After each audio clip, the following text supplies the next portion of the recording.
Hey there, happy Friday. Welcome to Breakfast with Bridgett. It is April 5th, 2024.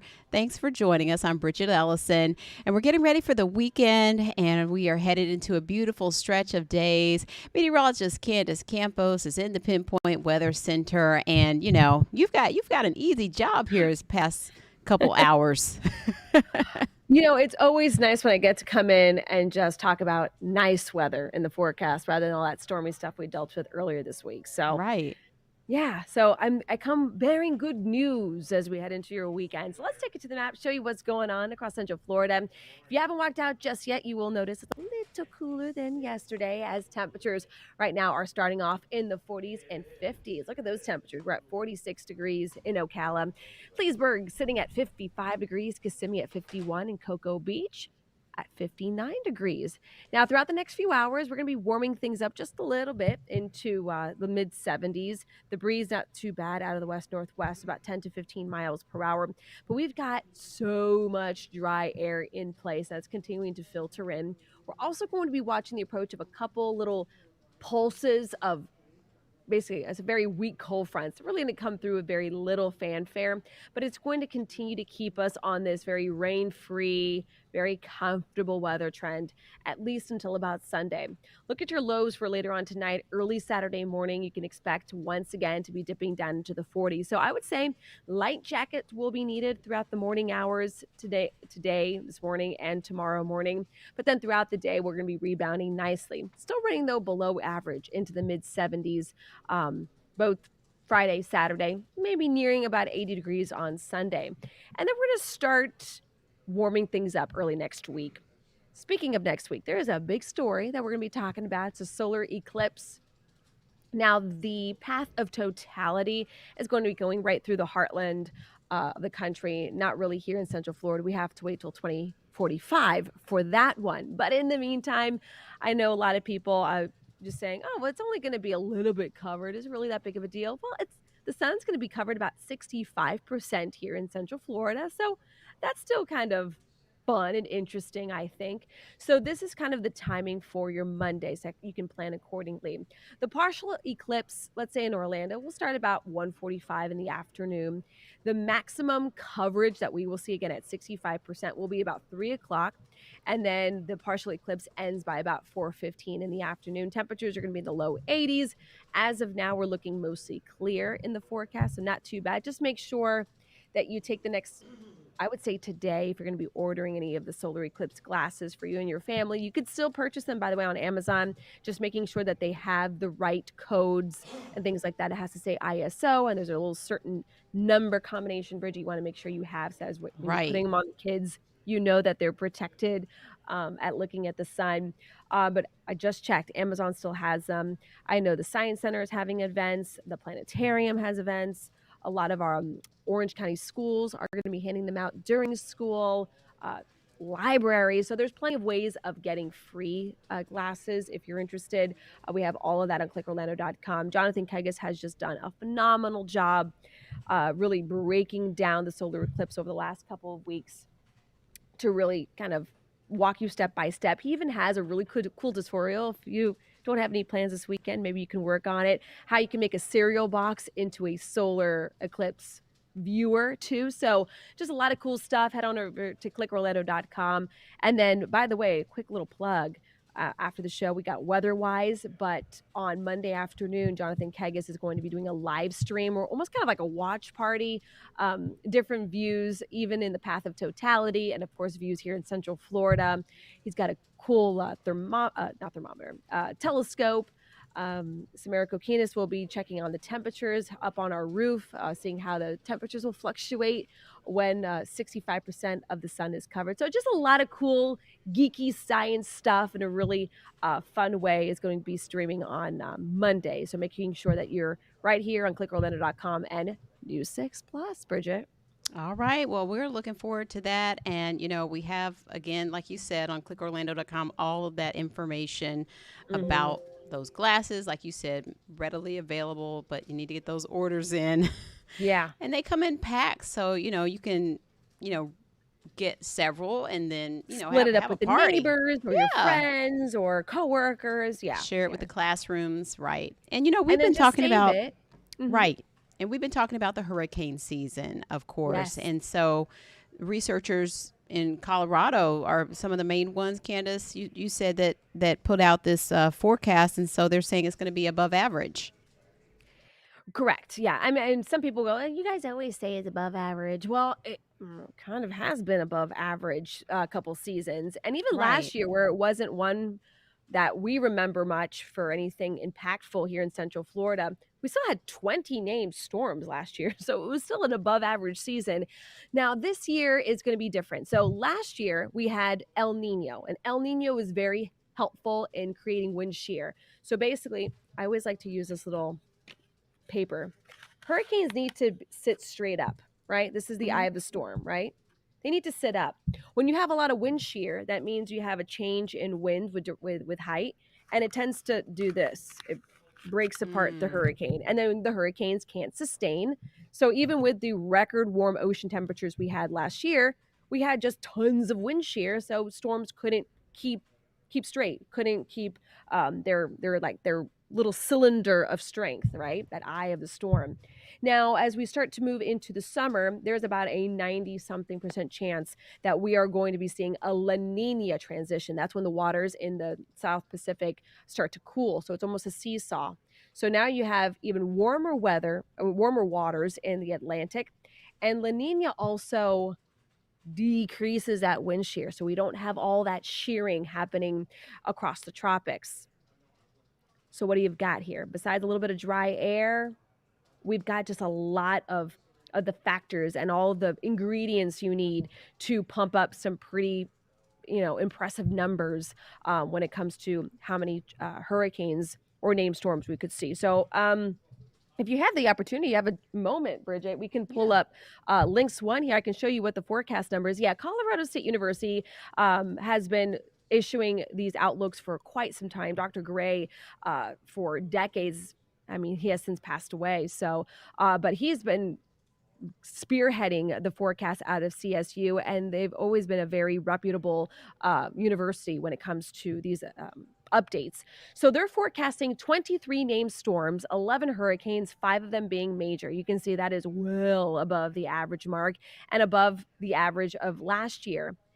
What I didn't like what they were saying with this update is that they went on the lower end of the forecast, meaning as we start kind of streamlining some of our seasonal outlooks and our Hmm. seasonal models, we could see those numbers go up. And something interesting that Colorado State University also does is they also give a percentage of not technically just Florida landfall, but hurricanes coming within about 50-mile radius of the state of Florida. That's a Yeah. little too close for comfort, right? So when it comes to their percentages, the average is about 86% for Florida. They're going up to about a 96% chance of a Mm. named storm nearby, about a 75% chance of a hurricane, and a 44% chance of a major hurricane near and around or landfalling hurricane And along the Candace, Florida coast. we have a soundbite here from one of the scientists, Philip Hmm. Klotzbach at Colorado Yes. State. Let's listen to that.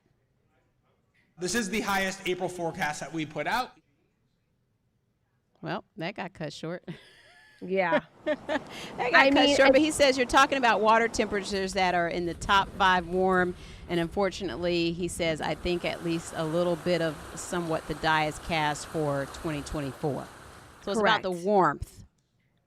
It's about the warmth and the shear. So La Nina Okay. warms up our oceans even further. And if you remember last year, we were talking about record ocean temperatures all summer long. And it looks like a La Nina could be transitioning by the peak of hurricane season. So it's just when he says the die was there, we have been talking Hmm. about that transition. And I know an El Nino and La Nina is a very global, very kind of big picture. It's hard Hmm. to physically see it. It's not like a rain chance or Hmm. a temperature. It's not something that you can, you know, touch and feel, right?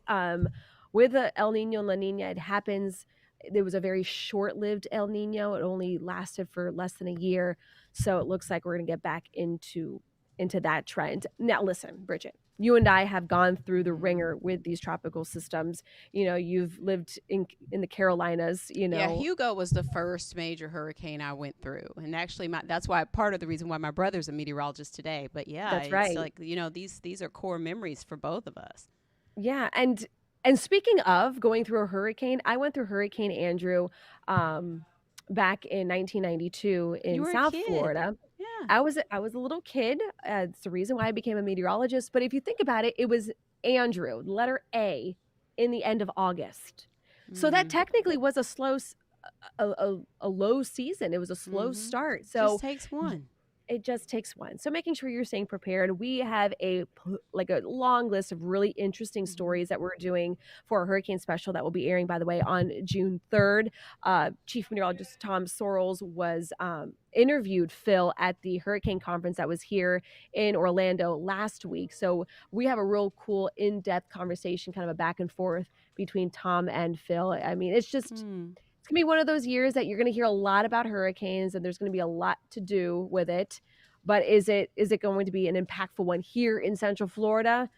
We can only wait and We see. can only So being pray and prepared, staying prepare. Yeah. informed, exactly, Bridget. Right. All right. And how many more forecasts should we expect? Like I know you said Colorado is one of the major ones, but hmm who else are we sort of listening out for? We're gonna wait for the NOAA update. That one comes in May, and then we'll have seasonal throughout the season. We also have little updates here and there from both NOAA and Colorado State through June and August. And people say, well, if you do a forecast in August, it's kind of cheating. You're like, and it was interesting. Phil mentioned it yesterday. It was like trying to predict the final outcome and halftime of the Super Bowl. Like it's there's still plenty of game left Mm-hmm. in August, especially when we start talking about the peak of hurricane season coming in August and September. So we'll have to wait and see. All But, right. we'll be here. Yes, we will. We will not hmm sleep on this one. No, not for Definitely sure. not this year. All right. Thank you, Candace. You're welcome. All right. Well, let's check in with Trooper Steve out in Results 1, headed out early this morning. And good morning, Trooper Steve. Man, y'all had a lot to talk about. Well, that's not a good outlook. I mean, 96% chance of a named storm to get within 50 miles of Florida. Yeah, I love though, that our meteorologists always put out that one last phrase. It just takes one. That's right. And here in Central Florida, like I even tried to make a joke about it, and Candace was pretty on point. She's like, well, even some of our severe thunderstorms through here can cause a little bit of a ruckus compared to throughout the rest of the United States. So we are definitely unique when it comes to weather plus that traffic combination. Things get interesting. So You as know long what as I we're think prepared, about? Yes, I think what's about up? part of the preparation is where am I going to evacuate to, because when the traffic gets turned around, when it's like all the lanes are headed out, that's serious business. Yeah, we call that contraflow. And if that ever and when that does happen, it does not happen often because of the amount of manpower it takes. But I tell Mm-hmm. you, if you are being told that, say, a major highway is being turned to one way, you should probably head Get on that it. way. Get on it. That is a serious notification to keep in mind if they're switching lanes to major roadways, that it's a one-way travel. Don't ride that That out. is your red. Ride Yeah, out. I would not be sitting. Exactly. You do not want to be sitting at home for that. That's something you want to be with the rest of those people and head on out. But of course, Pinpoint Weather App, our weather team, absolute best, always giving out some really good information. So that's I good got the stuff. phrase for that for the all of the highway patrol. That would be, don't ride it out, roll out. Oh, I like that. I like that. You've had your share of pretty interesting state law enforcement agencies because you've worked in the South for so long. Yes. So you've definitely experienced the storms, even if it wasn't direct to you in Oh, wherever yes. other locations you've been. You've definitely experienced it Yeah, I with the covered state Charlie police. from Myrtle Beach. That was Whoa, crazy. Yeah. that's something to remember right there. Yeah. So, yeah, we just have to get ready. How's it Yep, going yep. on the roads this Friday, and what are you up to? Roadways right now, not too bad. Department of Transportation camera showing us a area that we did have a crash eastbound at State Road 44 on I-4 out in DeLand. But you can see here beautiful skies. Roadways are now clear. I love this DOT cam, Bridget, just because when the sun hits out here, it looks so Florida. Palm trees in the Yes. median, nice wood line on the outside, things looking pretty good. So as we move on just a little bit, things pretty clear out here. You can see where that earlier crash was eastbound there, but no delays. Now, when you get westbound, opposite direction into Lake Mary, we are seeing some slowdowns out there. Downtown Orlando, I've rolled up on this camera. I kind of like it. Shows I-4 eastbound going underneath 408 express ramp there into the metro downtown. No big issues. We're doing about average this morning, 30 minutes Kissimmee to downtown, 22 from Lake Mary. And that is only because it's a beautiful day outside. There's no major crashes out. I think a lot of people are hitting the attractions and doing their thing today and through the weekend. That's what we get with Candace letting everybody know that this weekend's going to be so nice. 528 east and westbound, nice and smooth out by the airport. I hope it stays that way. I'll be headed to the airport little soon here. And then Kaylee and Orange Blossom Trail. Minor crash came out just after the show, and another one here at Hiawassee and Coral. Now, the attraction slowdown. This is what we're seeing here. Right there at 192, you're going to get on the brakes. Still about 535. It'll clear up. But Celebration and 192, you guys are doing good. Some slowdowns along Poinciana Boulevard, but for the most part, it's just an average morning for you guys. And then the far southern portions of the Florida Turnpike, Kenansville, good morning to you guys. Holapaw, East Osceola, Harmony, way out there. And then way south in Yeehaw Junction. I just like saying Yeehaw Junction. Down at State Road 60 down on the south end there, right before you cross out of our area in Indian River. Four Corners still up to speed, and then 27. This is where that new extension is going to go through, so I'm really excited about that. It's going to give drivers, Bridget, a whole nother option. Rather than exiting to 192 out there to take I-4, they're going to be able just to bypass so much traffic and reconnect to from 27 to 429. It's going to look good. Outside of that, traffic-wise, we're doing pretty good this morning. Now, today on patrol, we're keeping up with the WKMG Hits the Road, Sanford 32771. And I'm going to mix up a little bit of today's. So it is a traffic question out in Sanford. I know exactly the mess that they're talking about westbound 46A as you approach Sanford Avenue. All of a sudden, that right lane just disappears. We're going to go out there and talk about it. But I am going to do a little history lesson because it's County Road 46A. But it's also known as H.E. Thomas Parkway. And I'm going to dive in today a little history before we get into the traffic question as to why it is named H.E. Thomas and the gentleman who the roadway is named after. So we're going to talk about that. It's going to be a little sentimental because it does deal with a law enforcement officer with the Seminole County Sheriff's Office. So you want to join me today. It's a 9 a.m. No, it's not. It's an 8:30 a.m. stream, not 9 a.m. I've got to be with you at 9 a.m. But 8:30 normal stream. Join me. I think it's going to be pretty interesting because yesterday was so amazing. I got to hang out with Bob, our director. And Bridget, I know you've known him much longer than I have. And what an amazing person filled with knowledge. I felt like I was on a Netflix documentary. Yes, just he sitting can there tell talking you with a him. little bit of something about just about anything around Florida, for sure. It's crazy because we took his original elementary school bike path from his home to the school, and we went through the area, and it just how different it is. But that his elementary school is still standing, but it is now a senior living facility. But it is just still that old infrastructure. Seeing a lot of the older homes in the Mellonville area really made me have a different appreciation of Sanford because I'd never seen those parts. And it has that vintage classic look to it. And man, it was just a really good time. That's already posted and up in full at clickorlando.com also. And there's so many stories like that right there in the heart of that Sanford area. So I'm glad we're able to, highlight more of these. 100%. It's so cool because, people just think, oh, it's communities. No, so all of our communities have history, whether it's Windermere, whether it's Dr. Phillips. If you take just a few to dive into it, I don't think people know what a significant role Sanford played to the development of Orlando, really. And without Sanford, a lot of these communities locally wouldn't even be here. So pretty awesome. So I really can't wait for next week when we go live out there. It's going to be a good time. Yes, yes. And they preserved so many landmarks too, which is nice. Yeah, so you drive around the little grid, as they call it out there, and you won't find many commercial buildings. And I like that because if it is a commercial business, they've got to look like they're supposed to be there. So you're not going to Yeah. find no fancy Starbucks. Right, right. It's going to look a little older. Well, thank you, Trooper So Steve. We'll see you at 8:30, and have a good weekend, and we'll bye, see ma'am. you when you get back. Okay. Yes, bye. All right. Want to get over to our Corey Murray, photojournalist Corey Murray, and host of our podcast, his podcast, Black Men Sundays, and he's gearing up for a big episode about the C-suite, and you have a big event coming up this weekend. Good morning, Corey. Good morning. Happy Friday. How you doing? Happy Black Friday. Men Sundays. Definitely. And on Black Men Sundays, we talk about generational wealth, mental health, finance, and business. But a lot of brothers and sisters want to know, how can they get in the C-suite? So I said, okay, let me talk to Dr. Chuck Wallington, the author of A Seat at the C-Suite Table. And let's roll that soundbite to understand what it takes to get in the C-suite.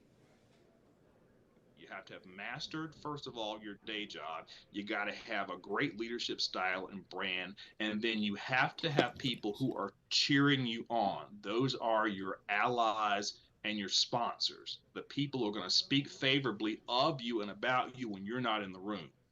When people are discussing promotions, where people are discussing people taking on broader roles, you've got to have allies and sponsors in the room who will advocate on your behalf. So you have to have a convergence of all those things, if you will. You have to have master your day job and be really good at that. You've got to have a really solid leadership style and brand that works for you.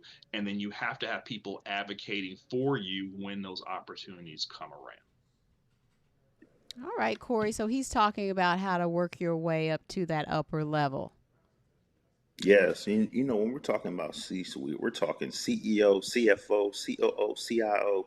And, an interesting statistic that I would like to share is that, only 3.9% of minority men are even on a board or chair position. So, this conversation runs deep. What's really interesting about this conversation is that this went from his PhD dissertation at North Carolina A&T State University. He's ag. I'm a rattler, so we had to Yeah. go back and forth a little bit. But the beautiful thing about it is he interviewed 30 African American black men in the C-suite, and the conversation runs deep. You have to check it out. And one thing that we talked about the importance of mentoring, because I hear a lot of times where brothers will contact me and they say, Mm-hmm. Corey, I contacted the CEO of this company. They didn't hit me back. I'm like, well, Mm-hmm. what did your email say? So I asked Mm-hmm. him, he says, well, a lot of people contact him as well, but he only responds back when he realizes that the conversation is going to be taken to an upper level. So check us Mm-hmm. out this Sunday, Black Men Sundays. I can't believe this is episode 106. And Wow. again, when we're talking about mentoring, I'm Right. mentoring this weekend, first Yes. Saturday of every month. Shout out to New Journey Youth Center. We're going to be at the Apopka Library tomorrow. I'll be there, and I'll be teaching financial literacy. It's uh, teenagers ages 12 to 17 years old. I'll be there 10:30 a.m. sharp. And I got a good 30 minutes to talk. I like to talk. I'm Oh, not yeah. shy, Bridget. So Well, but Corey, what do you definitely. like to talk to the teens about when it comes to financial literacy? Do you tell them, about opening up accounts or Oh, that. ratios on how they can save versus, treat themselves to some of those things they're working hard for? Oh, definitely. Well, I'm gonna give you a little taste because I'm Okay. kind of Please building do. my PowerPoint presentation as we're speaking. I Okay. got up like 5:30 this morning, so I'm already. So here's what I want to talk about: how to build credit, what Mm-hmm. an investment is. Because a lot of times when we think of investments, we think of money first, but Mm-hmm. that which is cool. But guess what? That relationship is an investment as well. Mm-hmm. And I think about young people and how, even once they get off to college, sometimes they can get, into these credit card debt situations where I don't know if they still allow it, but when I was in school, they used to be out there giving out like, freebies if you sign up, and we could get into so much trouble with that. Yes, definitely. And that's what I'm going to mention because, I remember walking through student unions, FAMU student union. I went to Old Dominion student union first before I even went to FAMU. And one thing I would see all the credit card companies Mm-hmm. lined up Mm-hmm. with all these incentives. And then you don't realize, okay, this isn't free money, Right. you know, because the thing about it, when you read the fine print, it's it's not free money. You have to pay it back You with a discover you can't percentage. pay is what I like to say. There you go. And with certain, I'm not going to name the cards, but certain No, cards, I didn't if name you any don't pay cards. that I thing just said, full, well, no, I'm just saying for me. I'm just I know. saying like I'm not going to name it, but I'm just saying there's certain cards where if you don't pay that 100% back, they Yes. going they gonna mess you up. And I, And you're just getting when we talk, started. So it's so important not to sign up for those credit cards too young. definitely, yep, Yeah. Well, this is great. And then, with it being digital too, we have so many ways to pay now. So the kids have to be careful. definitely. And again, that's just like a percentage of the conversation that we're going to talk Yeah. about. Well, that's We're talking great. So about that's investing. Saturday at Yes, Apopka Library at 10:30. that's right. Corey, thank you. And we'll look for the podcast dropping on Sunday morning, bright and early. That's right. Thank you and happy Friday. Happy Friday. See you soon. All righty. We got to wrap it up here, but we hope to see you back here on Monday at 7:30 right here on News 6 Plus. I'll see you at noon on WKMG News 6 for more news and weather updates. Weather-wise with Jonathan Kegas is up next right here. Take care.